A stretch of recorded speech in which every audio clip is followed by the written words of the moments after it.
di lu doy waar muy la crise des valeurs dans la société sénégalaise. loola nag moo tax ma samp ci ni est-ce que origine loolu du trahison bi nga xam ni trahir nañ ko responsabilité yi nga xam ni kenn ku ne yàlla jox na la ko ci réew ma di Sénégal. responsabilité yi nag dafa am ñu ko ŋànk muy le pouvoir spirituel ak le pouvoir temporel. maanaam ñi nga xam ni ñoo gàddu responsabilité yooyu bokk na ci ñi nga xam ni ñoom la ñuy wooyu les gouvernants ñi yor njiitu réew mi ñi nga xam ni ñoo ne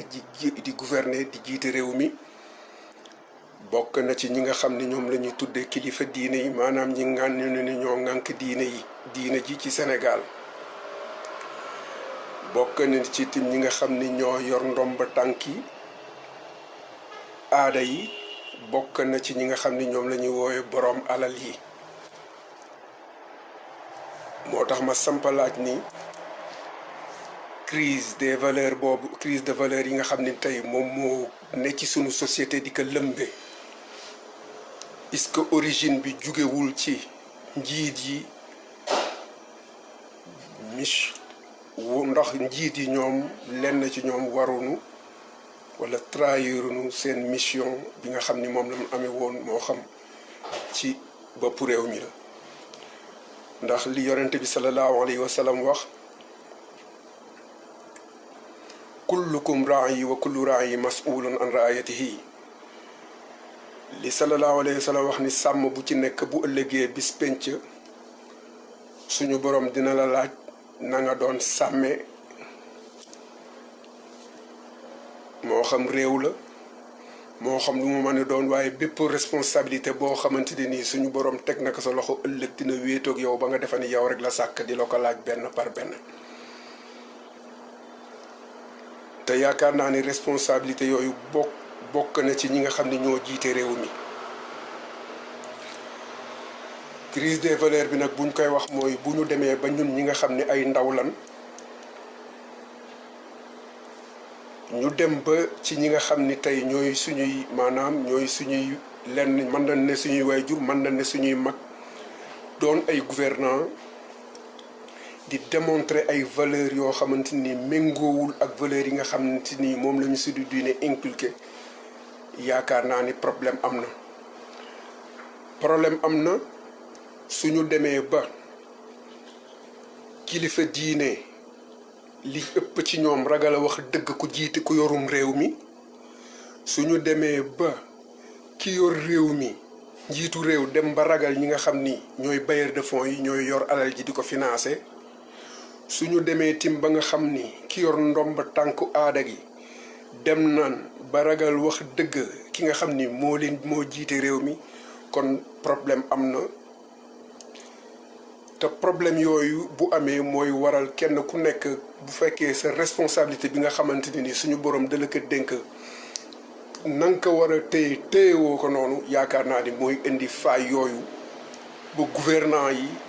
kenn ku ne ragalante googu bu demee ba am kenn ku nekk sañ a taxaw def li mu bëgg a def ci réew mi.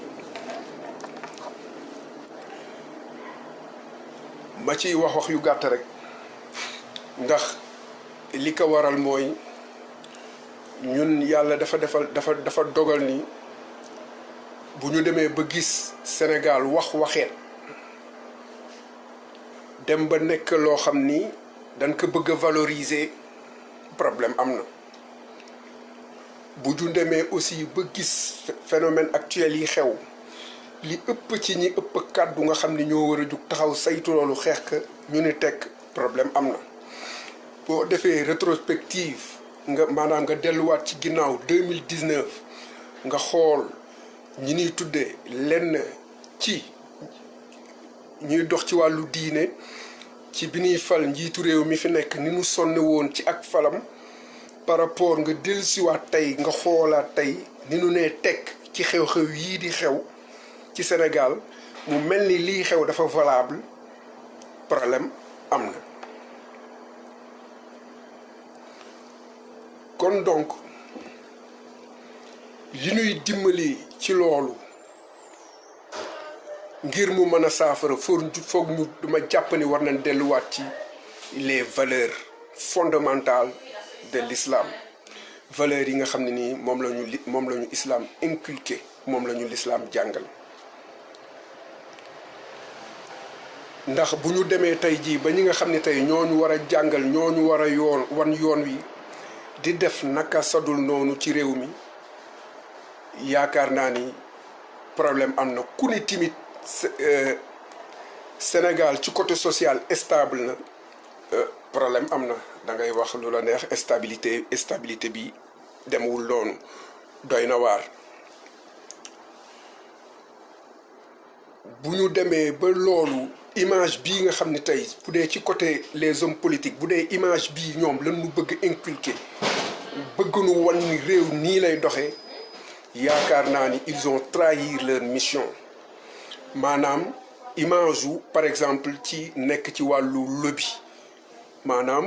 waxtaane ay mbir fu kenn nekkul te mbir ma ngay waxtaane fu kenn nekkul da nga ko bokk ak askanu lëmm da nga ko bokk ak réew ba pare bu ñu génnee ñëw tekk ci penc mi bëgg ko imposer population sénégalais bi ñu bëgg la ko imposer par force ni di nga jël loolu bu fekkee façon bii nu koy doxalee moom mooy valeur yu baax yi problème am na. bu fekkee tim ñi nga xam ne tey ñoo war a défendre askan wi ci valeur yi ñu pouvoir temporel bi fi nekk tey bëgg imposer bëgg ñu ko inculquer bu fekkee askan bu fekkee loolu aussi. dañu jàppe ni lu valable la fan problème am na bu ñu demee aussi ba lenn ci ñi nga xam ne tey bu fekkee dañu trahir seen mission parce que njiit li nga xam ni njiitul diine bi nga xam ni dafa mën na bàyyi mission mooy njiitul diine ji nga xam ni dem na ba topp wàllu àdduna ba xër ci àdduna nu mu ci waruloon xëre ba topp ko yaakaar naa ni kooku bu yàggee dina wàcc yoonam li nga xam ni tey moo ko taxoon mooy ni ko benn xadis ji indee suñu demee ba suñuy borom xam-xam wala lenn ci ñu nu yaakaare nit yi diine suñu demee ba commencé di sàkku nan la ñuy ute alal ak nun koy lijjantee ba tal ko xam leen ni ñu ngi ci ñu ngi ci mujj jamono to yaakaar naa ni loolu am na. li ma ci gën a ñor nag tey intérêt parce que gis naa bi maanaam. njiitu bi ñu defee remaniement beeg yooyu yëpp ba lépp taxaw dafa mel ni nguur gi communauté bu ne da nga bëgg a taxaw ni dañ ciy maanaam pàccoo la ku ne dañ ko war a séddoo te yaakaar naa ni ku bëgg a doxalum réew da ngay génn ci mbiru communauté génn mbiru waaso génn ci mbiru ethnique boole lépp mu doon benn te xam ni Sénégal benn nation la mais bu ñu yaakaaree ni tey bu ñuy def dara naan communauté diw daf si war a am parce que y a pas mal gis naa ay nit yu jug di wut peut-être wala gis naa ñu jug bokk ci soit fi ma bokk ni ñun kat sunu wàll la ñuy laaj ci réew mi loolu ba communauté Layène des communauté Layène ba fii may wax jon yàlla tey musunu bokk ci loolu ndax réew du loo xam ni dañ koy pàccoo réew du lu nuy pàccoo te ñun dey ki nu gëm te yaakaar ka jàngalu noonu loolu ndax Seydina Limaamul Mahdi bi nu yaakaar daf nañu wala taxlisu ala dunya yéen sama waa kër bu leen xër ci àddina na ngeen xam ni kat àddina médd la te médd yelloowu ko lekk ndere lu dul xaj ak tan kon sama waa kër na ngeen ko sori ñun foofu la communauté Layène wala boo ku gëm Seydina Limaamul Mahdi yu foofu nga war a taxawee lépp loo xam ne nii dafa illicite lu daganul yellul ab saaba Seydina Limaamul Mahdi di ko jëfandikoo rawatina ab jullit ñun ñi gëm Seydina Limaamu ci loolu la ñu xam ca loolu la ñu yore waaye kanta di pàccoo alalu réew mi ñun loolu sunu yoon nekku si ku mu neex man nga dem pàccoo mais ñun bokkunu ci naan dañuy dem sunu wàll la ñuy laaj ci réew mi ndax suñu aîné yi fi nekkoon dooni ay borom xam-xam doon ay borom kàngam yoroon ay responsabilité ci réew mi ci Sénégal kenn musu leen liggéey nan ba retraité kenn musu leen dégg ndax lan la leen jàngaloon éthique bi leen jàngaloon ak yar bi nga xam ne yaroon nañ leen ko ci communauté bi moo waraloon kenn musu leen dégg ci lu ñaaw ci réewum Sénégal ba ci état Sénégal ba Serigne Ablaye daan wax ju rëy jooju daan wax ni ñun waa Laayeen day yoreelunu état Sénégal ñaari dërëm. kon dama bëgg esprit de partage boobu nga xam ni muy alal ju ñëpp bokk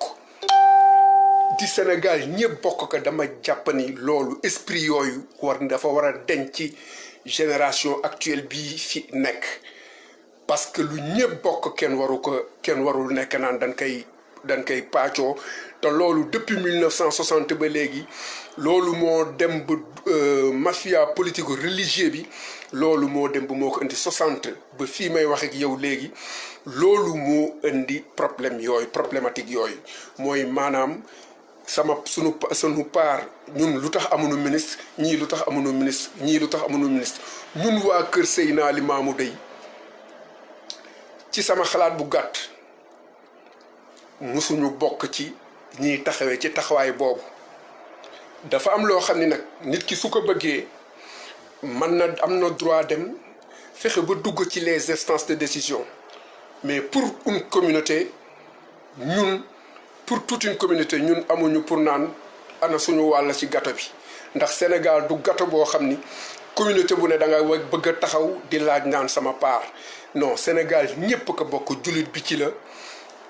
ki dul jullit ci la li am solo mooy ñu bokk ndey bokk bàyyi te rafetal jikko yi ndax tey jii li nu yàlla wax ci alxuraanu karim bu fekkee tënku nañ ci nekk ci problématique yi warul am muy lan wa ma umiru illa li yaabudullaha muxlisina lahu diina xunafaa wa yuqimu salaat wa yutu zakata wa zalika diinul xayima loola buñ ci tënkoo sonn ci lotte ci yaakaar naa ni lii lépp coono gi ñuy rey sunu bopp ci lii lépp mën na ñàkk ba pare ñun de ki nu gëm muy Seydina Limaamul Mahdi yu lii di xew lépp bettul képp koo xam ni gëstu nga ay digleem yi nga xam ne nii moom la fi bàyyi la mu gënoon di ca ittoo nag mooy lan jàkk ja tool ya kër ga jaamu yàlla liggéey toppatoo njaboot gi loolu la ñu bàyyi Limaamul Mahdi yu jàngal mu demaat ba ca biir di jàngal waa këram ci ay valeur xool njabootam mu ni leen wala taakulu ila tayiban wala talbasu ila tayiban wala nashrabu ila tayiban wala tafalu fi jam'i ma tantafi'una bi shay'an ila tayiban kooku moonu jàngal ni ñu bu leen lekk ndere lu dul lu tey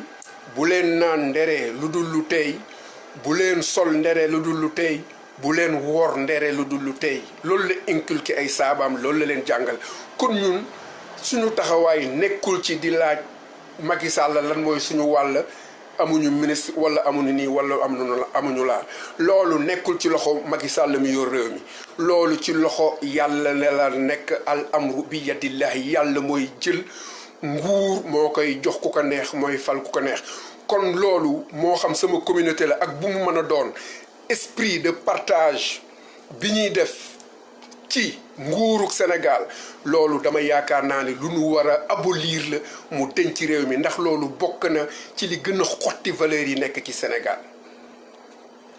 parce que su fekkee dañu dem ba ni politicien bi bu demee ba riis ci wàllu politique am xamal ni doon na def leneen lu wuute ak politique kon it ni mu valable ci politicien bi noonu la valable ci ki ñuy tudd un marabout su demee moom it ba di enrichir ci kaw politiciens yi ak di wut marché ak di def naka sadul noonu kooku tamit rôlu kilifteef ak sëriñam wàcc na ko ma nga ca beneen rôle kon donc ñooñu nga xamante ni nii tey nitu aada gi tim bu demee ba li nga xam ni moo doon rôle am di nose ak di defar di boole bu demee ba wàcc loolu topp pouvoir bi wàcc na rôle am wàcc na responsabilité am trahir na ay responsabilité te tey jii kuy waxal yàlla rek subhaanahu wa taala nekk fi ku ni réew mi mettiwul da ngay nax sa bopp ku ni tim fii ñi fi nekk tey nii nu bëgg a doxe ak par rapport ak ñi nga xam ni tey moom la ñu bëgg taxawoo réew mi ku ci noppi yaakaar naa ni xamoo lan mooy responsabilité képp ku am responsabilité wala nga xam le sens de la responsabilité ndonte ñetti nit dañ lay déglu war nga jug artu alerté ndax réew kenn du ko yor ci ay waxtaani suuf réew kenn du ko yor ci li ko gaa yi gën a tudd ci moo boobu ci ay dil réew du doxe ci noonu réew kenn du ko yore ci ay dil tabaxulum réew pour mu dox ci dëgg ak njub la réew di mën a tegu nga fexe ba jël say ndaw inculquer leen valeur yi nga xamante ni nii moom mooy tax mu mën a xam tayam ak ëllëgam pour mën a tabax avenir am ci loolu la ñuy taxaw ci loolu la ñuy tabaxe akum réew kon donc Sénégal tey jii bu ñu demee ba tey nitu politique bi bu demee ba am fitu mu mel ni l'État moom pour s'enrichir la da ngay ñëw ñu teg gâteau bi ci table ji kenn ku ne jël wàllam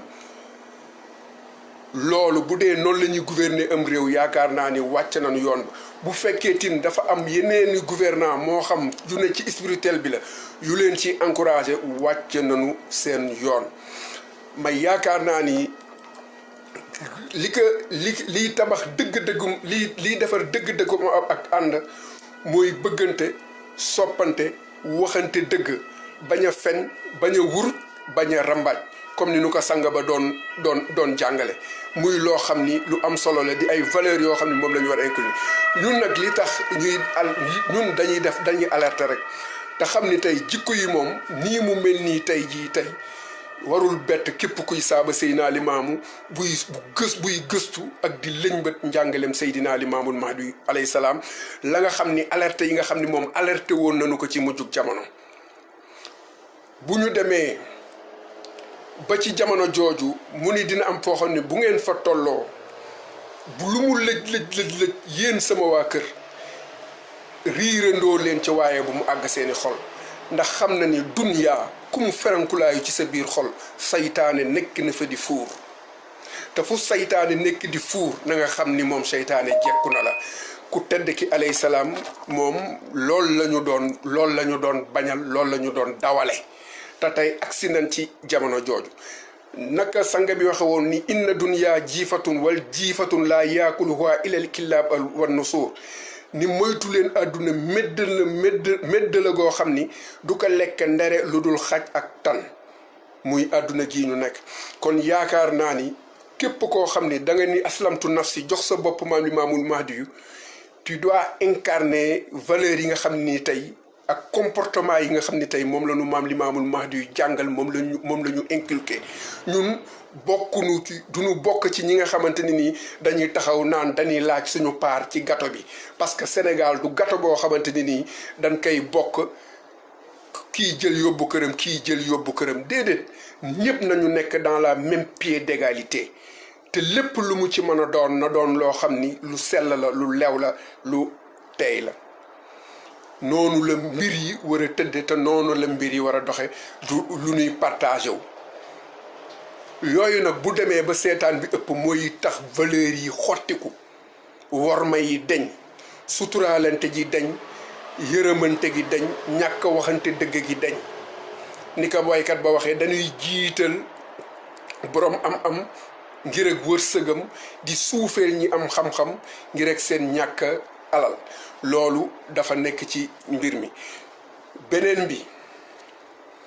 ku nekkul ci njub nga ni ko nekkoo ci njub ku nekkul ci dëgg nga ni ko nekkoo ci dëgg loolu mooy tabaxum réew ndax bu fekkee am réew dañuy dunde ci wàlli bañe bu yàggee mooy indi maanaam l'hypocrisie te tey jii bu leen fàtte ni na ngeen xam ni Sénégal tey fi mu toll am na ay lobby yoo xam ni ñi ngi ko wër mel ni ay tan fas yéene jug di xotti worma yi di yàq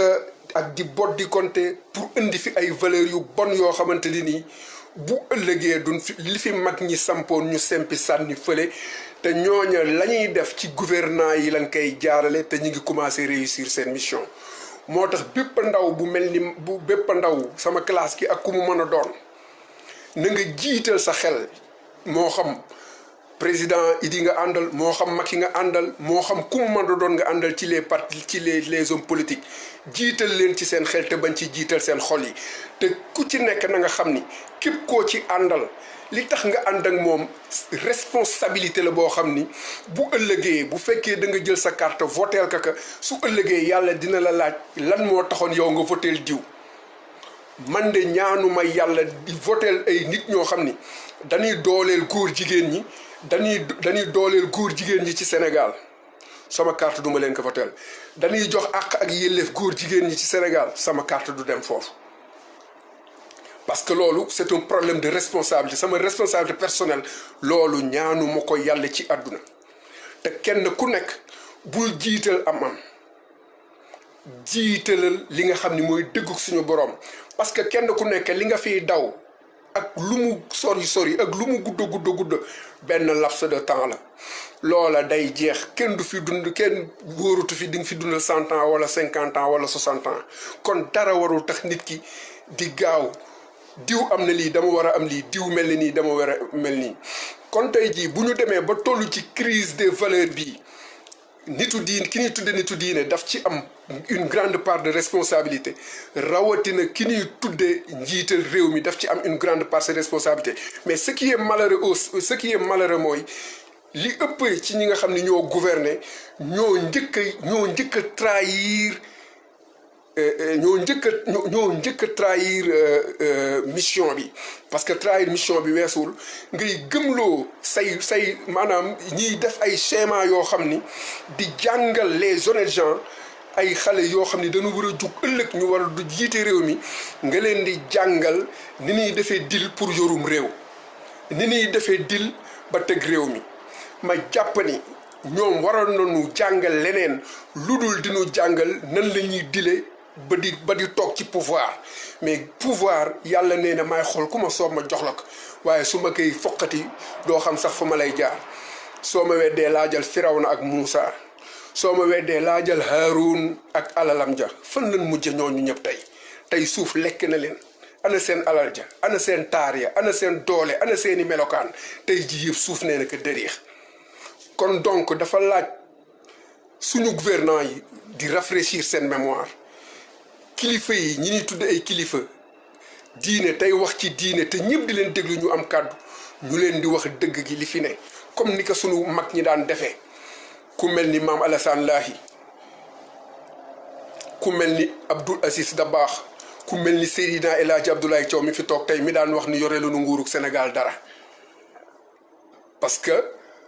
benn kilifa def na ma Ibrahima bi réew mi ngi commencé am problème bi njiitu bi homme politique yi commencé xam soxla yi ñi ñuy tudde sëriñ si réewum Sénégal valeur yaa ngi commencé xotti koo foofu ndax les hommes politiques heure bu ñu xamee say soxla problème dina am ndax na nga waroon taxawee di def ay discours di leen jàjja di leen tegaat ci raay bi ngir ñu yërëm njaboot gi xam ni ñoo boote ñépp loola day daal di rétrogradé wu toujours seeni wax dañ koy xaw a limité beneen bi ci topp mooy bu yàggee foo toll dañuy na man discours yi may dégg yu bëri ñi ngi gërëm diw ñi ngi gërëm non mais am na côté yu positif mais côté yu négatif yi non nan ko wax ni que fii njiitu réew mi fii doxul askan wi lii doxu fi la waykat ba waxoon ku la ni réew mi neex na nax nanu la kon donc li am solo ba am solo mooy képp kenn ku ne doon ku conscient na nga xam ni bu ëllëgee booy tànnati njiitu réew bul topp euphorie bi bul topp mbumbaay gi mais toppal ni yow da nga am responsabilité ëllëg booy fal njiitu réew yàlla mën na la laaj ëllëg lu tax nga faloon diw et c'est très important te foofu tey jii la Sénégal toll ñi nga xam ne nag ñooy ñëw pour yàq jikko yi pour détériorer jikko yi li ñu fi maam bàyyiloon ñu xotti worma googu ñoo ngi fi ñi ngi dérouler seeni plan te ñi ngi koy commencé di réussir di ko jaare ci nos gouvernants di ko jaare aussi ci yenn ñi nga xam ni tey xëñ na toogin wa seen maam tooge woon ci diine dañ ko wàcce di doxe beneenu doxin kon ku nekk ci yooyu yëpp trahir nga responsabilité bi nga xam ne ni tey moom la ñu tegoon ci sa loxo tey nanu fëse woon ci 2019 ak nanu fëse woon ci référendum bi nanu voté oui nanu ñaan mu jëlaat réew mi nañu naan nangam problème du génnaat ñu soññewaat ndax man dey wax dëgg yàlla li suñu boroom di wax ni lii maa laa taquluuna maa laa tafaluuna ila axiril aaya loola bépp kuy jullit war nga sàmmunte ak kàddu suñu borom boobu ba bu ëllëgee yowmal xiyaam kenn du la ca laaj kon bu ñu demee ba ñi nga xam ne ñoo waroon yor valeur yi di ko nose di ko garder di ko sàmm bu ñu demee tey ba ñooñu ñooy xotti valeur yi bëgg ñu gëmloo l'impossible loolu képp koo xam ni tu es averti war nga xam ni lii di xeeñ ci Sénégal jëmul kër ndax du nii la ñu yore am réew xam nga di taxaw naan nit ki fin stratège la ci politique yooyu c'est faux man gëwma loolu ndax nit moom soo ragalul yàlla fàtte sa tëraayu bàmmeel sañ ngaa def lu nekk mais kiy xalaat bàmmeelam jël bàmmeelam def ko muy sac de voyage am kooku lépp lu muy def dina xalaat les pour et les contre ndax àddina bi du luy wëy comme que ñun ñëpp ñi nekk Sénégal kenn du ni li xew kenn xamu ko ndax bu dee dañu am ay mag yoo xam ni xëj na xamatuñ li xew ci mbedd mi ñi nga xam ne ay doom lañ te méngoog jamono te xam li xew nañuy informer sunu sëriñ si di leen wax doxalin yu diabolique yi nga xamante ni nii tey ñi ñuy tudde ay gouvernants ñi ngi koy doxale ci Sénégal ñu bañ leen di dugale ci ay discours yoo xam ni du doon discours yoo xam ni moom la askan wu sonn wi di xaar te foofu la Sénégal tollu tey ndax kër goo manti dem ci Sénégal état yi fexe nañ ba créer ay lobby yoo xamante ni nii toujours dañuy orchestrer seeni pexe yi nga xam ni moom lañ bëgg a doxal ci réew mi tey jii ku ci am nag doom yu ci am taxawaay bu nekk li mu war a def rek mooy fexe fa mu bokk buñ fay dugal loo xam ni méngeewul ak valeuru ka mu gëm mu fexe ba loolu mu sippi ko sànni ko sa àll ba wala mu génn démentir ko ci kàddoom fa mu ca mën a yem parce que lii xew lépp ku ni dëgg la ah war nga xoolaat sa traayu bàmmeel ndax moment bu ne waxtu wu ne lay xew ca jamono boobu yow min dénk réew mi yow lan lay laaj sa responsabilité ndax am réew mënuñu waxtu wu ne ñuy dégg ay milliards des centaines de milliards ba population lambda bi dem ba maanaam sonn nan léegi mu am benn bombe sociale boo xam ne ni tey mi ngi biir Sénégal nga seetaan bombe bi di exploser ba dem ci géej gi nga ñàkk ci say doom ay 480 personnes te loolu lépp li ko indi mooy jël alalu réew mi di ko tasaare di ko paacoo ba pare ñi nga xam ni dañu am kàddu te bu nu waxee ñëpp déglu leen doo dégg kenn ku jug joxoñ ni nangam te ñu am kàddu ci réew mi loolu mooy trahir nañ seen responsabilité envers sénégalais yi loola nag fi ñu bokk tedd ki dafa waxoon ni dinañ toll jamono joo xam ni diine ja xale ya ak mag muus mu koy fekk kon xale yi dañoo war a jël dañu war a jël ñoom it seeni responsabilité jug booloo nekk beneen bi ci topp mooy li fi ne du xeexu doole xeexu xel la ndax bu ñu demee ba nga xam ni tey jii njabootu dajjaal gi yépp ñii jóge nañ Europe ñii jóge nañ Asie ñii jóge nañ fu ne ñëw ciblé Sénégal seet si seeni nawle dajaal ya fa nekk li ci ëpp pour yàq seen diine ak seen iman màbb seeni ngëm-ngëm. yaakaar naa ni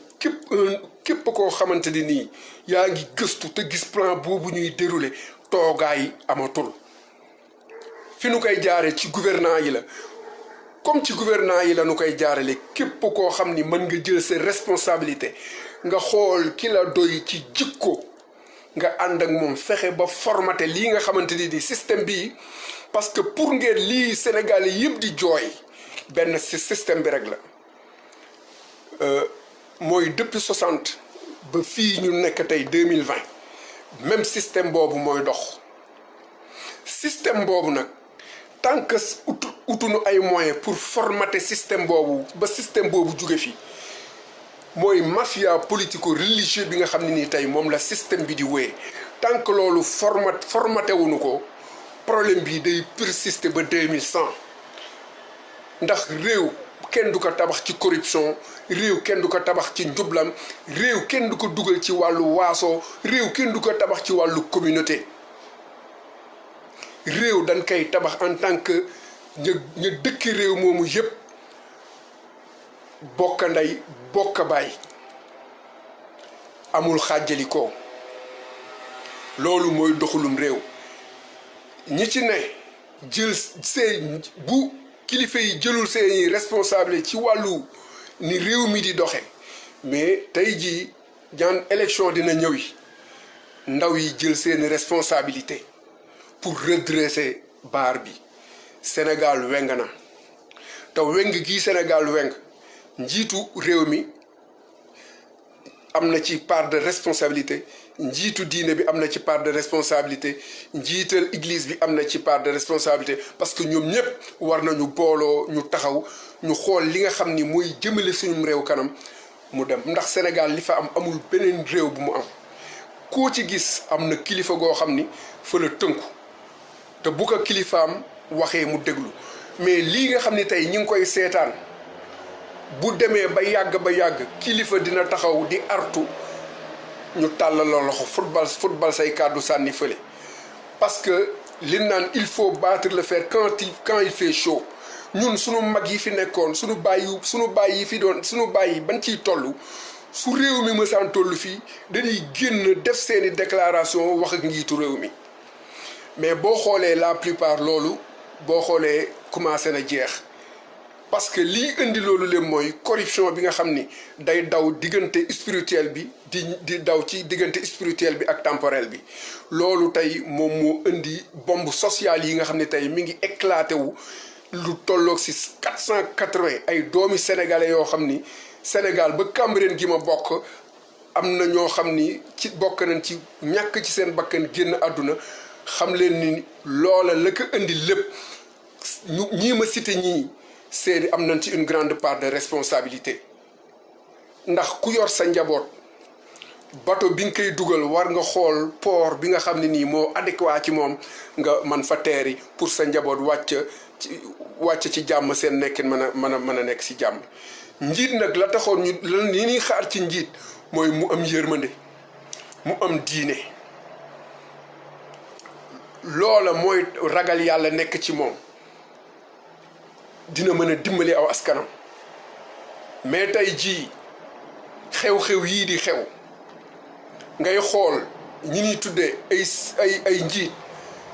ni ñu sonne woon ci élection yi pour falaat ki fi ne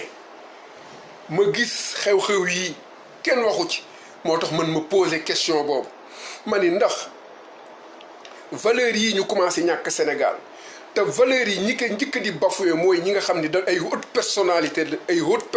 de ce pays ñooy xotti valeurs yooyu ñooy yàq valeurs yooyu bëgg nu gëmloo di lii mën na nekk te c'est impossible gor du wax la mu waxoon génnaat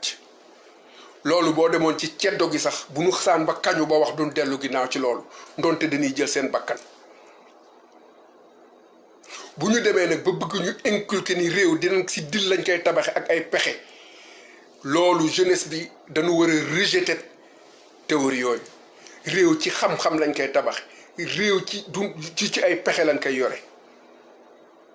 te ku ne kon gis na partage de gâteau bi nga xam ne nii ñu ngi koy dérouler ci territoire national bi yépp pour lan pour des fins politiques diaboliques ana sunuy njiit yi nga xam ni tey képp kuy défendre l'islam bi war nga jug tamit jàkkaarloo ak système boobu wax ci sa xalaat ndax foofu la Sénégal tollu tey nit ñi sonn na nit ñi jaaxle na ngeen nekk ci yenn confort yi kii di xëy di tuñ-tuñi di ut lu mu dundale njabootam loolu bu yàggee mooy def explosion ci bombe sociale bi nga xam ne nii tey moo nekk biir Sénégal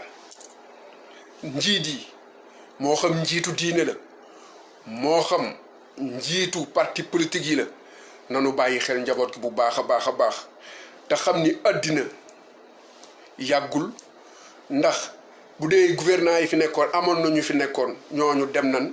ñoom it dañuy dem ñeneen dañu ñëwaat kon ku fi toog na nga marqué sa benn empreinte bu rafet ba bu ëllëgee ñu wayal la wayu rafet di fàttaliku ci yow fàttaliku rafet mais bu nu nangu mukk ñu bëgg jël réew mi transformé ko yàq jikko yi li ma benn mag wax ni ma Ibrahima ma ni ko laay mu ni ma gërëmaate amatul sens ma ni ko lu tax nga ni gërëmaate amatul sens mu ni parce que ñu ngi gërëm ñu bon ñi ñu ngi gërëm ñu baax ñi foofu la réew mi tollu tey ñàkk waxante dëgg gi mooy indi hypocrisie bii nag mooy tax Sénégal di stagné fi mu nekkoon rek mu nekk fa ñun nag loolu mooy ci suñu alerte encore une fois ñun fi nu bokk xaaruñu lenn ci njiitu réew mi ndax Sénégal du gâteau bu nuy partagé wu man damay am kersa sax bu ma déggee ab saaba Seydina Limaamu naan waa ñun laayeen yi ana suñu wàll si kii bi non non Sénégal du gâteau bu nuy partagé Sénégal ñépp ko bokk esprit boobu nanu fexe mu génn ci suñuy xel xaalis ku ko bëgg da ngay nangu dem daani sa doole ku bëgg xam-xam da ngay nangoo gëstu ku bëgg a jegeñ yàlla da ngay lottu ci jaamu ko ak di ko kennal mais bu nu jël les voies faciles parce que tey Sénégal voie bi gën a yomb nit ki am dem nan ba yàq côté boobu ci valeur yi mooy dal la naan demal nga politique yi li tax sax ngay dem ba jox ñooñu dëgg ci boo ragalul yàlla da ngay gis ku dem ba yor mastam yor ay lijaasam di day obligé fu mu déposé ñu jël politicien bi nga xam ni amul benn cursus moo leen di gënal ñu jël ki nga xam ni dafa am ay lijaase yu kawe ci njàngamu kawe mi ba day obligé dem di def ay petit commerce bu nu bàyyee ñooñu dem di jëli ñoo xam ne ay politiciens lañ yoo xam ne amuñu benn cursus amuñu éthique amuñu déontologie teg leen ci réew mi ñu ni ñii ñoo war a doxal mais problème am na fu réew mi jëm te problème boobu mooy répercuté wu waat ci sénégalais lambda bi muy yëg métit bi ndax on est bien informé ku ne gis na caxat-caxatee bi ñuy caxatee alalu réew mi ku ni caxat-caxatee wu nu alalu réew mi da ngay wax lu la neex Covid bi rek wane na ko kon ku ciy jëlati carte na nga xam ni responsabilité la boo xamante ne ni nii bu ëllëgee ki ngay voteel suñu borom dina la ko laaj. beneen bi ci topp surtout ci côté jigéen ñi ñoom it dee leen informé di leen wax programme yu baax yi ñu bañ rek di topp njiit yi ngir kii sama xarit la si parti bii la nekk woo na ma si parti bii rek damay dem déedéet ndax ëllëg bu jafe-jafe amee moom mi ko votaloon kenn du ko njëkk yëg jafe-jafe yooyu amaana sax boo moytuwul ñi dee ci gaal gi boo moytu sax seeni mbokk yi am nañu ci voteel njiitu réew mi kon moom mi jiite na yërëm te alal gi nga xam ni sénégalais yépp ko moom na ci sénégalais yi yëg seen bopp gis ci seen bopp ndax ku nekk bitim réew ku nekk xam nga ni Sénégal c'est pas un pays pauvre mais dañu fexe ñoom seen système ba appauvrir sénégalais yi système bi moo appauvrir les sénégalais lambda mais ñoom pauvre parce que xam nañ ordre mondial bi li mu wax ak plan yi lu war a dérouler ci ordre mondial bi ku ci ne loo mën a wut ci alal yaa ngi koy ut pour ut ci des paradis fiscaux yoo ko denc boo fa jugee bu affaire yi ne bëm nga mën a am dem foo làqu jeeg sa njaboot kon donc yàlla nu yàlla may ay kilifa yu responsable te xam lan mooy seen rôle ci société bi ak les sénégalais lambda mais lii nga xam ni tey moom la ñu dirigeants yi bëgg gëmloo ci ni réew ci ay dil lañ koy yore loolu ñun dañ koy rejeter beneen bi ñun communauté layène xaaruñu ay partage de gâteau ci nguurug Sénégal xaaruñu ay partage de gâteau ndax réew du lu ñuy partage wu ñépp ci bokk loolu lu jara bàyyi xel la ndax Seydina Limaamu de ci li mu ñu xiirtal liggéey la pour mën a am amin wu sell nga mën a azakaal am joxe sa azaka ci joxin wu sell ndax alal buy ñëw ci yow te xamoo provenance bi c'est dangereux te fa bëri ci côté politique bi kon donc li am solo mooy kenn ku ne la mu mérité te liggéey ko te mate ko te njàngam àgg fa sooy jox kooku ngay jox mais pas yaa ma neex mais ce qui se passe au Sénégal jikko yi ñi ko njëkk di xotti mooy ñi nga xam ni tey ñoo war a wane donner le bon exemple ñoo njëkk a xotti worma yi ñoo njëkk a xotti jikko yi bëgg ko inculquer génération bi fi ne réew kenn du ko yore ci dil réew kenn du ko yore ci ay waxtaanu suuf alalu penc mi la bu nañ ko teg ci penc mi lépp am transparence te xam ni kullu nafsin zaa'iqatil mawt bépp bakkan bu ñam dee di nga bépp bakkan bu ñam dund di nga ñam dee te dee ku ne xam na ni ci mbetteel rek lay ñëwee loolu laa amoon lanceur d'alerte boo xam ne dama ko ciy def que ni ñun dey fi ma bokk ci li ma xam ba léegi musuñu taxaw ni ana suñu wàll kon bu ñu déggee am ñu koy def loolu dinañu bett lool mais ñun moom xaaruñu dara ci nguurug Sénégal lu dul mu jël réew mi tekk ci njub ak dëgg yamale waaso yépp ñépp a nekk benn ñun loolu la ñuy xaar ci njiitu réew mi mais xaaruñu ci njiitu réew mi ci ay partage te nangam wala nangam wala nangam loolu bokkunu ci côté boobu wasalaamualeykum wa rahmatullahi wa barakaatu.